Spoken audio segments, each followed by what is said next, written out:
There's a peace I've come to know. Though my heart and flesh may fail, there's an anchor for my soul. I can say it is well. Jesus has overcome, and the grave is overwhelmed. The victory is won. He is risen from the dead, and I will rise when he calls my name. No more sorrow, no more pain. I will rise on eagle's wings before my God, fall on my knees and rise. I will rise.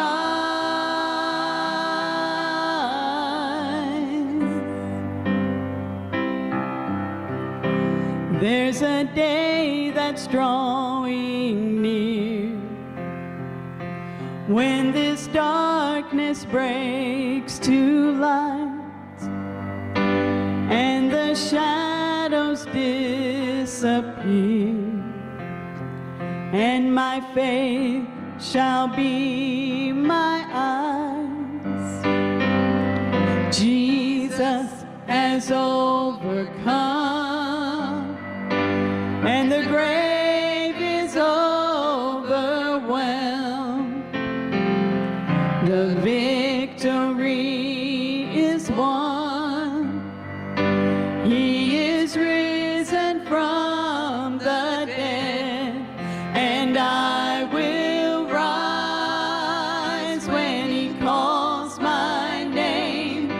No more sorrow, no more pain. I will rise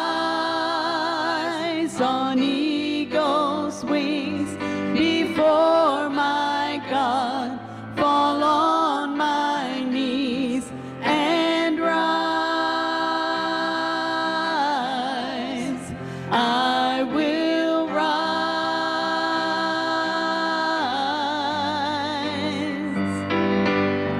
And I hear the voice of many angels sing, worthy is the Lamb. And I hear the cry of every longing heart, worthy is the Lamb. And I hear the voice of many angels sing, worthy is the Lamb.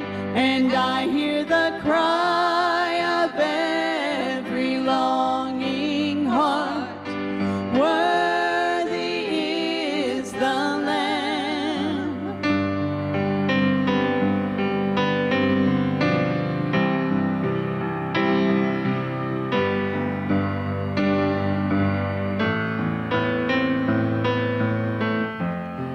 And I will rise when he calls my name. No more sorrow, no more pain. I will rise on eagle's wings before my God, fall on my knees and rise. I will rise. I will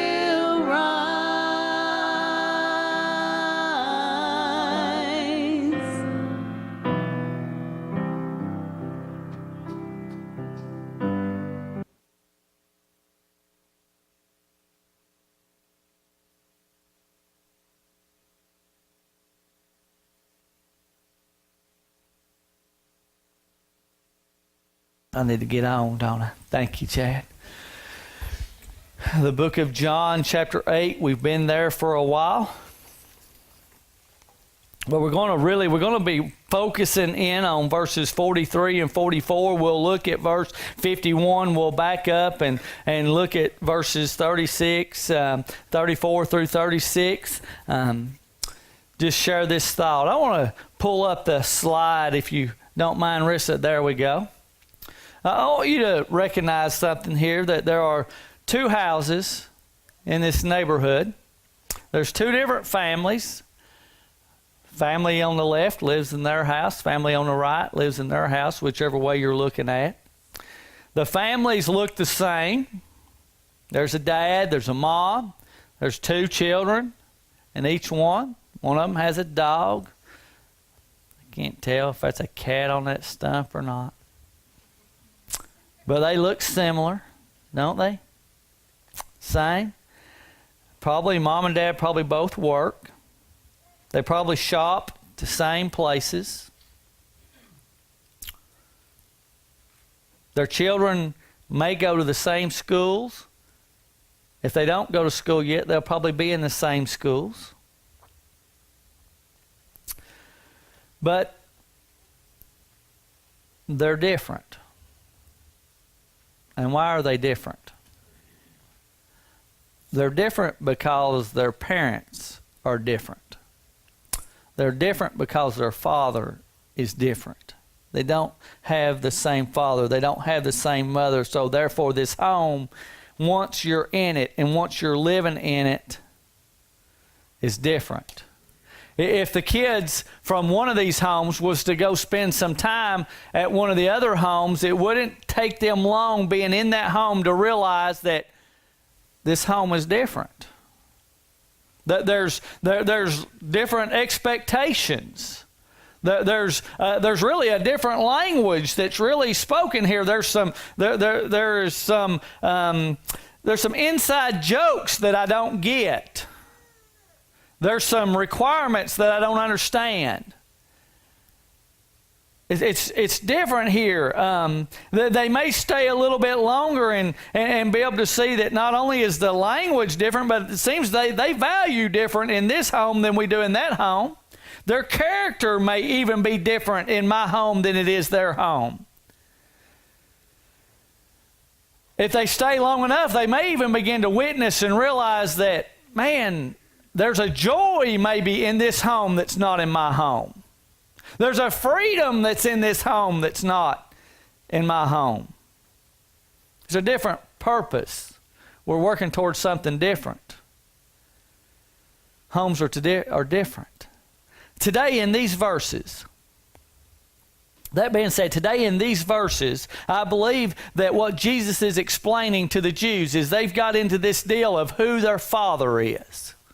And they're in this battle about our father is Abraham.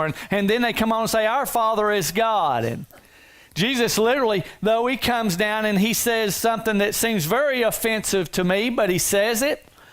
Jesus was not backwards about offending people. Did you all know that? Do you all know and realize that a lot of people want to think that Jesus never offended nobody, that he was just happy-go-lucky and loving and merciful, but Jesus offended people?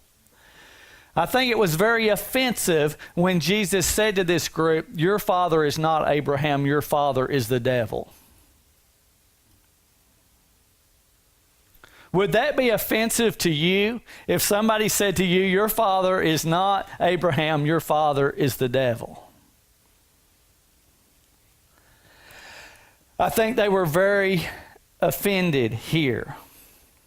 But the fact of the matter is what Jesus was trying to get them to understand, and what I want us to understand today, is which house do we live in?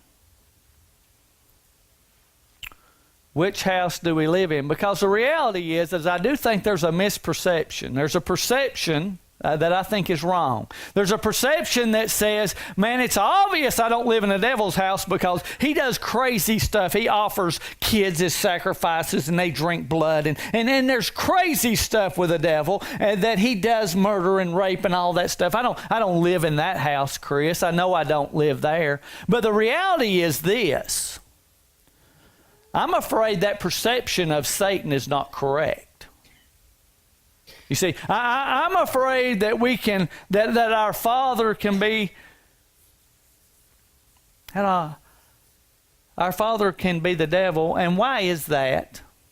Because he is the God of this age, the ruler of this world. And if we're not a believer in Jesus Christ, then we come under his leadership. Okay? But we can be in his house, but his house not look much different than a Christian's house. See, that's where I think the perception has gotten wrong, is that we've tried to make him out to be this ugly, mean, and he is. But he's such a good pretender. You see, the deal is that Satan never wanted to be opposite of God. Satan never wanted to be the opposite of who he was. Really, the reality is, and we'll look at it at the end of this verse, Satan's desire, and we'll look at it in Isaiah before we finish this message. Satan's desire was to be like God. His desire was to be an imitator of God. So therefore, sometimes I think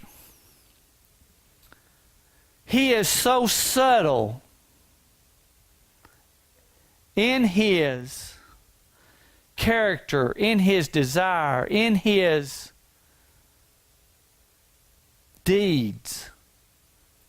He is so subtle that we confuse it sometimes with even being Christian. Let's look now at these verses, thinking about which house do we live in. Number one is this. What language do we understand? 5 questions today. What language do we understand? Look at verse 43 of chapter 8. He said, "Why do you not understand my speech? Because you are not able to listen to my word." He's saying to the Jews, Jesus saying to them after this conversation about who their father is, about their father being Abraham, he says, "Why do you not understand my speech? Why do you not listen to my word?" Listen, I want you to look at John 10, 1 through 6 with me. Do we have that, Rissa? We do. "Most assuredly I say to you," we're going to be here in a few weeks, I hope. "Most assuredly I say to you, he who does not enter the sheepfold by the door but climbs up some other way, the same is a thief and a robber. But he who enters by the door is the shepherd of the sheep. To him the doorkeeper opens, and the sheep hear his voice, and he calls his own sheep by name, and he leads them out. And when he brings them out as sheep, he goes before them, and the sheep follow him." Why do they follow him? "For they know his voice, yet they will by no means follow a stranger, but will flee from him. For they do not know the voice of strangers." Jesus used this illustration, but they did not understand the things which he spoke to them. Would you think about what he's saying there? Like my kids, they're in my house, but if they were to go to Billy's house, Chandler's here this morning early service, and Kobe will be in the other service, and Michaela, who knows where she'll be. But if Chandler was to go to Billy's house, there's probably going to be some discussion and some conversation between Billy and his kids and Connie that Chandler's going to go, "What do you mean, Billy?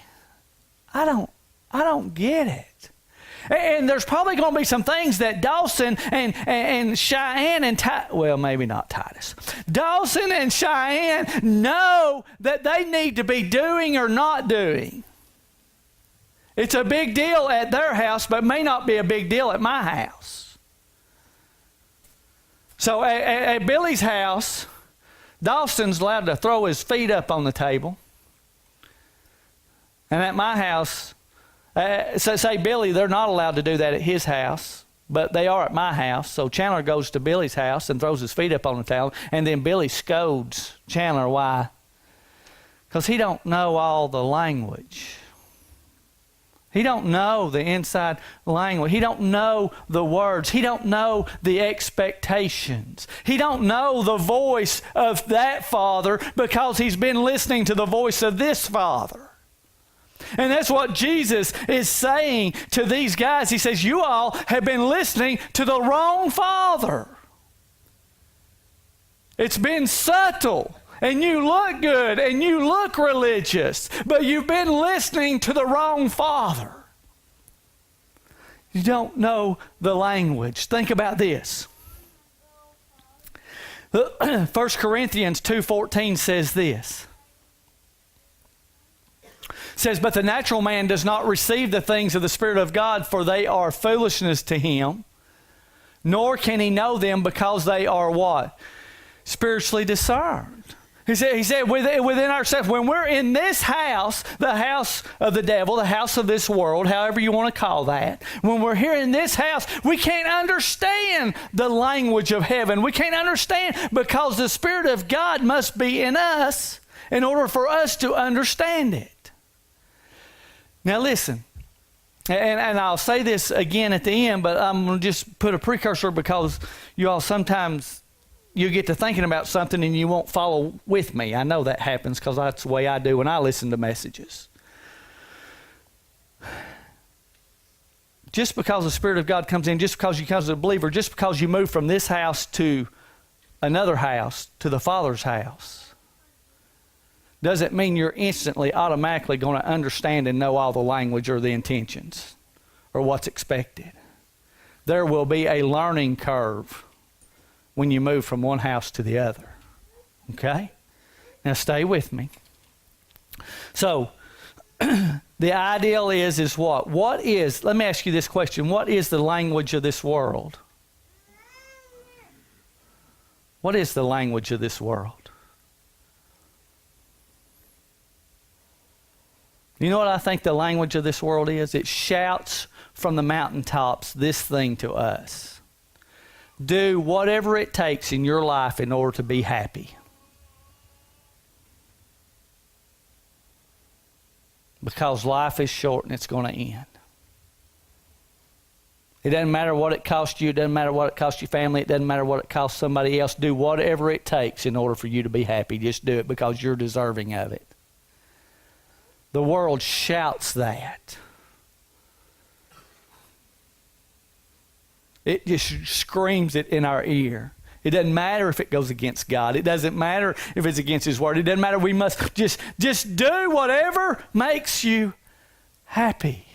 Right? That's the language of the world. Now, with that being said, what was the language of heaven?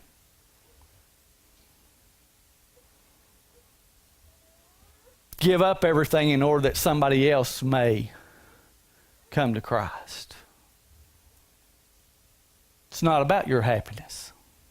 It's not about my... Heaven said, I come from heaven, from earth. I gave up all that I had in order to go to the cross. And He said, follow me. If you want to follow me, you follow me in self-sacrifice. Give up so that others can have. Look at number 2. Look at verse 44. This is the first part of it. He said, you are of your father the devil. Boy, that one hurts, doesn't it? You are of your father the devil, and the desires of your father you want to do. Question number 2, what deeds do we perform? What deeds are done in that house?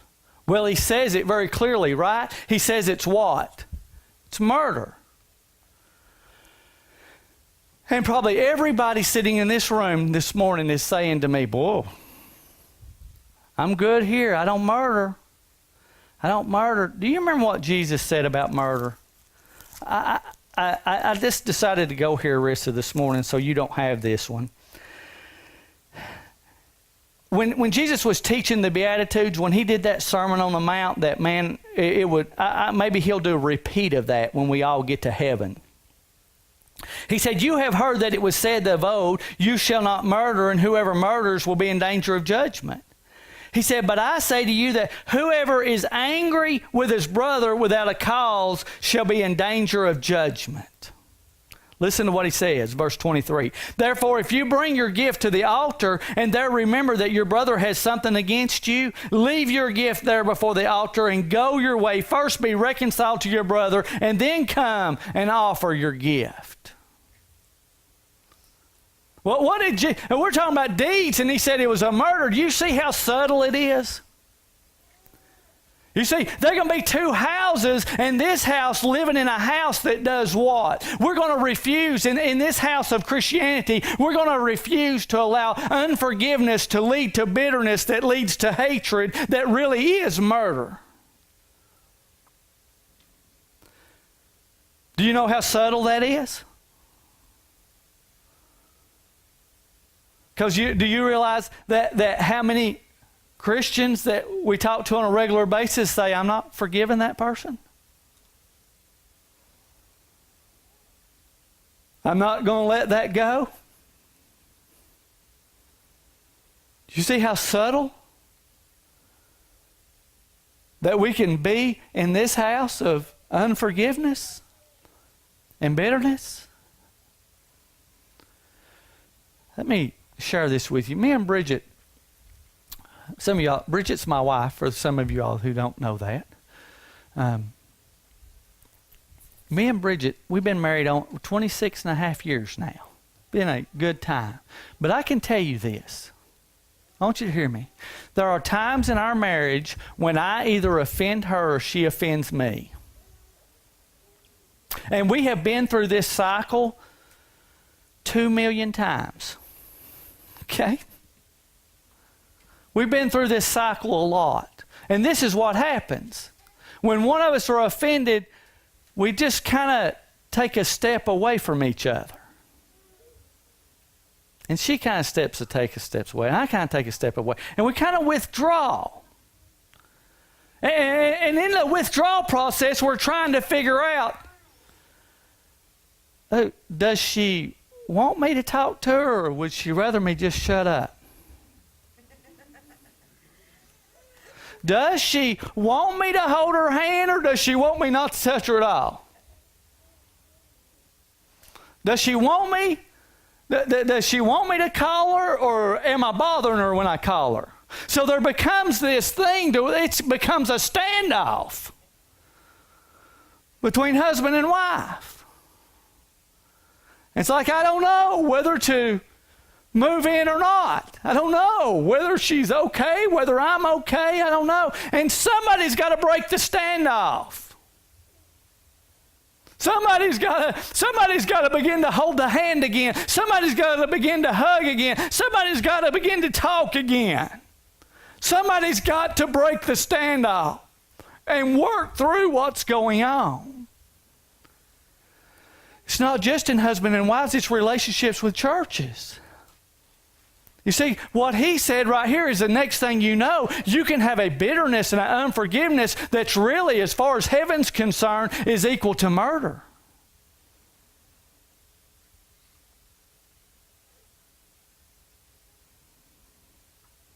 And this is a result of who?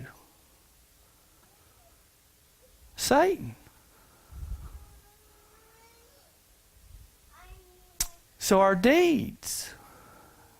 How do we come back? As a matter of fact, he goes on to say what?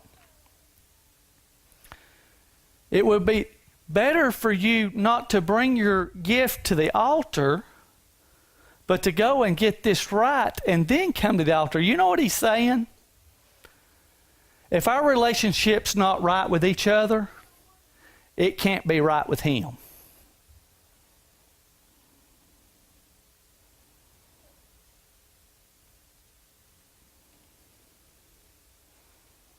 If your relationship's not right with other people, you can't offer forgiveness. Listen to me. And listen, please, you all know and understand my heart and life in this, that forgiveness is a process, and it don't just happen just because you got up one day and say, I forgive. You're going to have to do it again and again and again and again. It's a process, but I'm telling you, until that takes place, and while that's taking place, then while it's taking place, you're putting forth effort that your relationship with him be right. But if you just bull up and say, I'm not and won't ever,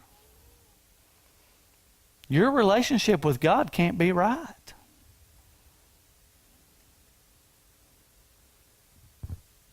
It can't be right. Forgiveness must be. That was number 2. What are the deeds we perform? Number 3. Boy, and I went so much on that, and I don't want to leave that yet. Let me stay there just a little bit, because this is interesting. See, John 10:10 says this. John 10:10 says that the thief does not come except to steal, to kill, and to destroy. Look at 1 Peter 5:8. Says, be sober, be vigilant, because your adversary, the devil, walks about as a roaring lion, seeking whom he may what? Devour. It's so interesting that Satan is so subtle to make us think that what we need is to be happy. And you can be happy if you will not offer forgiveness, because that person hurts you and they're not deserving of your forgiveness. And it's so subtle. When we think about steal, kill, and destroy, we think about something that we see obvious. No, Satan's not that way. Man, he is undercover and subtle, and he just eases into your life, and the next thing you know, you're full of bitterness and hate and envy, and you're murdering people with your mouths and your mind. So subtle that he's did what? Man, he's killed your joy. He's destroyed your life. He's turned it upside down, right? And it's so interesting how really as a world we have fallen for this thing that if I can only be happy, and how we view how being happy is. When the psalmist in 16:11 said this, in his presence is fullness of joy and pleasures forevermore. That's a verse to put to memory. Psalms 16:11. In his presence is fullness of joy and pleasures forevermore. What does that mean? That means in his house. What happens in his house? Forgiveness. What happens in his house? Heavenly language. What happens in his house?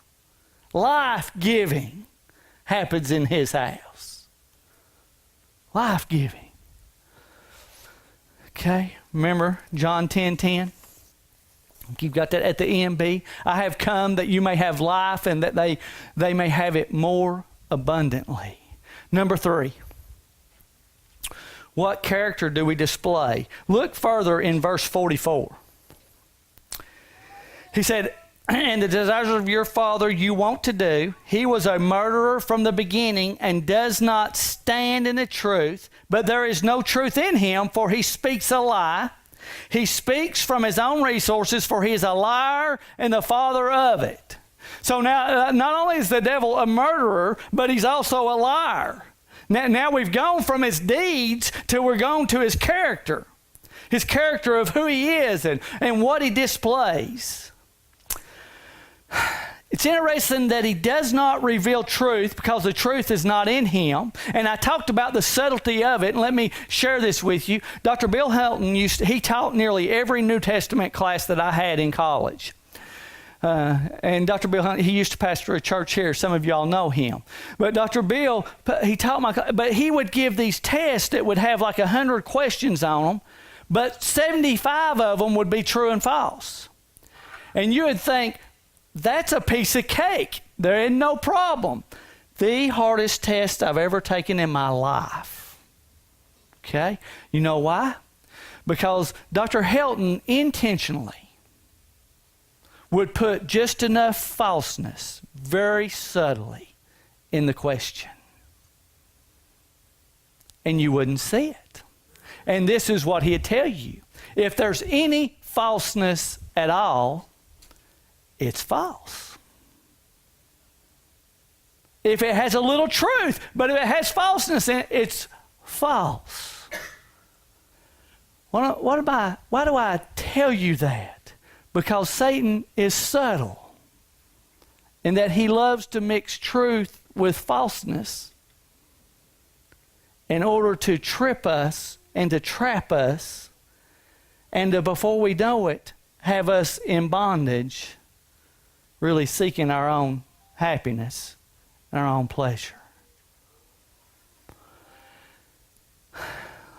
Look at Isaiah 12, Isaiah 14 with me. It's on the screen. I want you to see more about the character, okay? Not only is he a character, not only is he a liar, not only does he create the falseness that's in the house. He says, but how are you, the question is asking, how are you fallen from heaven, O Lucifer? This is the devil, son of the morning. How are you cut down to the ground, you who weaken the nations? For you have said in your heart, listen to what he said, 5 things he said.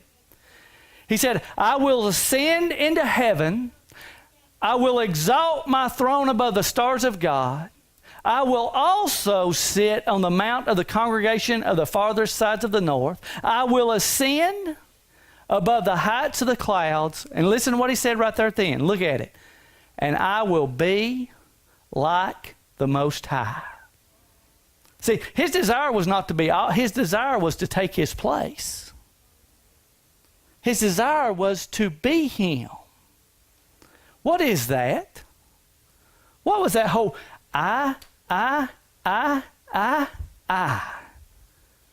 You know, it's the whole thing of self-centeredness.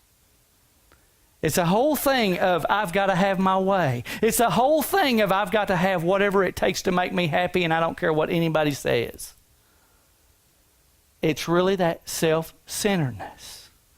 And I'm willing to do whatever it takes to do that. You remember Cain? I'll leave you with Genesis 4:9. You remember this?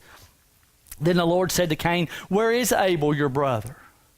He said, I do not know. Remember, he's killed him. Listen to what he says, though. So we've got murder here. You've also got a lie here. He says, I do not know. But listen to this statement. This is the one. Am I my brother's keeper? Do you know what he said? I don't care about other people. I only care about me. I don't care what happened to him, God. I only care about me. It's the message that the world has been shouting. It's the language of the devil's house that has been shouting since the fall of man. That's his character. What is our character? Is it selfish? Is it murder with our tongue? Is it lies? Number 4, what is the position that we hold? Look back at verses 34 through 36. I'm going to move through this quickly. Jesus answered them, most assuredly I say to you, whoever commits sin is a slave to it. They become a slave to it. They become addicted to it. It becomes their God. A slave does not abide in the house forever. A slave, now we're getting into the house thing. A slave doesn't abide here, but the Father abides forever. Therefore, if the Son makes you free, you are what? You are free indeed. If you are a believer in Jesus Christ, then you hold a position of being the Son of God. If you are a believer in Jesus Christ, you hold a position of being free. If you are not, then the Creator is not your Father, and you are a slave to sin. See, with freedom comes joy and purpose. With slavery comes shame and misery. Now, watch this. It doesn't mean that people that live in the Father's house, not the devil, but the Father in heaven's house, the people who are dwelling in that house, it doesn't mean that they're without sin. But what it means is that they think about sin differently than they used to. It affects them differently than it used to. They battle it differently than they used to.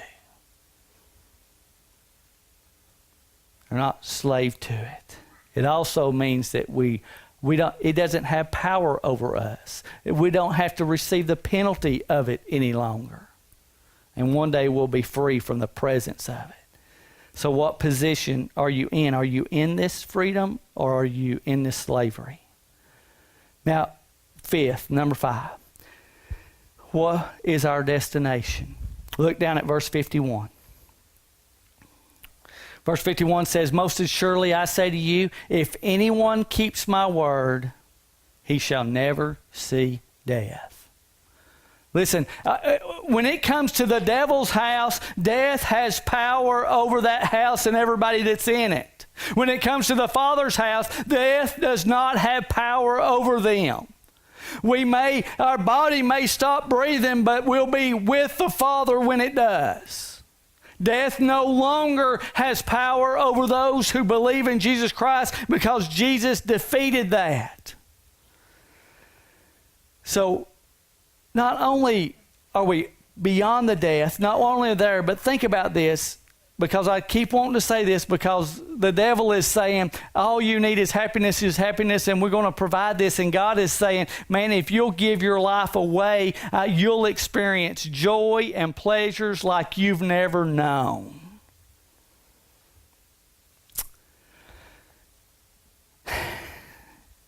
See, every joy, when we get to heaven, and everything is made right, and everything that's been upside down is turned right side up, then we will, everything that we've ever enjoyed here, everything that we've ever had any pleasure in, every bit of it, when we get to heaven, will be constant and for eternity. We've just gotten a taste here from time to time. Then it will be forever. Because why? We'll be in His presence. Remember, in His presence, fullness of joy, listen, and pleasures forevermore. You may be thinking to yourselves this morning, I'm not sure that my Father is the Father of Jesus, but I don't want to place myself as my father being the devil. I want to deal with this statement first, and then I want to deal with the other statement of you say, man, I'm confident my Father is the Father of Jesus, but some of the things that we've talked about, I struggle with. I want to deal with the first part first. Sometimes people say, man, I'm not a devil worshiper, I'm not that, I'm not this, but very subtly, we can be in His house. Why? Look at what Jesus said in Matthew 12:30. He who is not with me is against me, and he who does not gather with me scatters abroad. There is no in between. There is no middle road. There is no middle house. We are either gathering for Christ, we're either reaching people for Him, or we are scattering people away from Him. There's no in between. Did I give you Matthew 7, Rissa? Listen what it says. Enter by the narrow gate, for wide is the gate and broad is the way that leads to destruction. And there are many who go in by it, because narrow is the gate and difficult is the way which leads to life. And there are few who find it. Why is the gate narrow? And why is the way narrow? Why is that? Okay? Let's talk about this for just a moment, okay, before I lose you. Why is the gate narrow? Because the door is narrow. Who's the door? Jesus Christ. Period. This is the narrowness. Sometimes, at one point in time, the church sometimes can turn moralism, doing good things, into the narrow way. That's not the narrow way. The narrow way is our faith in Jesus Christ and Him alone. Him alone. Jesus, only you are that way. But listen, what I want you to see is what? Two gates, two ways. Two fathers. There's no middle ground. We're either with Him or we're not. We're for Him or not. We're gathering or we're not. He is the God of this age. But when you move into the Father's house, I said this a while ago and I want to say it one more time. When you move into the Father's house, I don't know how you all are feeling, but I feel like you all are in the Father's house and this side may not be.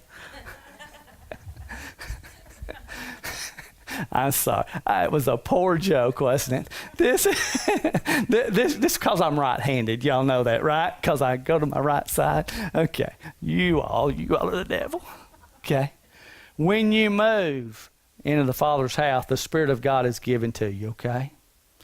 But that doesn't mean you immediately know the language. That doesn't mean you immediately know what's expected. That doesn't mean you immediately understand the character, the purpose, the destination. Man, it means you're in this position and you got it from heaven. You're here, you're a child of God. And it is in this house that you will learn what is expected. You will learn the language. You will learn the inside jokes. You will learn all of these things. So you may be struggling with these things. It doesn't mean that you're of the devil because you're struggling with forgiveness. It doesn't mean you're of the devil because you're struggling maybe in some character areas. But what it means is God's bringing it to light and saying, listen, this is not the language we speak here. This is not the situation we deal with. And He's working it in the house. Okay? Now, I want to close with this, and y'all come and get ready, and we're going to take communion in just a moment. But quickly, most of y'all have heard most of my story, but I just want to tell just one part of my story growing up as a child. Okay? My story is that my papa on my mom's side was a deacon of a church. But by the time I was born, nobody went to church. He had gotten sick and stopped going, and the whole family stopped going. Okay? So now I'm a grandchild, so I'm 2 generations later from that. My papa on my dad's side was a pastor at that time, got saved late in life when he was 40 years old and was beginning ministry, but my dad, they had already grown up at this time. So then I was raised in a home where we were slave to alcohol and slave to fighting, slave to poverty. We were slave to this sin. So I grew up in this home, and as I was in this home, growing up in this home, the word is that we're Christian.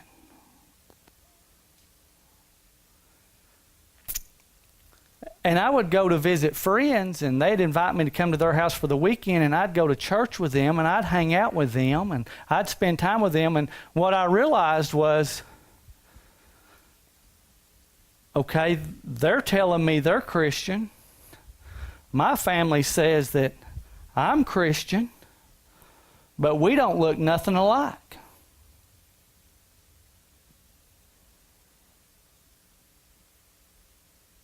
I began to see this as a child. My home looks nothing like what they say Christians look like. I mean, there's peace on that side. There's no peace over here. There's joy over there. There ain't no joy over here. There's a real purpose over here. There ain't no purpose over here. They understood the language over there. Our language changed on a regular basis depending on the mood of the Father. You never knew what to expect. But we were Christian. And I'm telling you, as I grew and God began to deal with my heart, and He saved me when I was 20. After I was out there, this is what I can tell you looking back, is we were not Christian. Our father was the devil. And our house exemplified that. There's no question about it. Subtly, generationally down. But they had the right things. It was completely wrong. Completely wrong. So, why do I say that? I say that to say this is, there's a difference, and sometimes the difference is subtle. But there's a difference between the language of heaven and the language of this world. And what I'm afraid is too many Christians are speaking and listening to the language of this world and not the language of heaven. Bearing the character of this world and not the character of heaven. Positionally, they're in slavery and not in the freedom that's in heaven. Wow. Because they may think they're Christian. They're not. Man, I don't know where your heart is this morning, but I want to give you opportunity to just respond to that. And listen to me, if you want to come to this altar, you can come to this altar. You don't want to come to this altar, you just want to right where you're at. The deal is respond in your heart. Respond where you're at to Christ. Now give His life to you. If it's something else, you say, well, I'm confident that my Heavenly Father, I'm confident, Chris, I'm a Christian. But there's some junk in my life. And it's bothering me and it's driving me crazy. Man, let's deal with it. Let's deal with it. Let's stand and let's sing.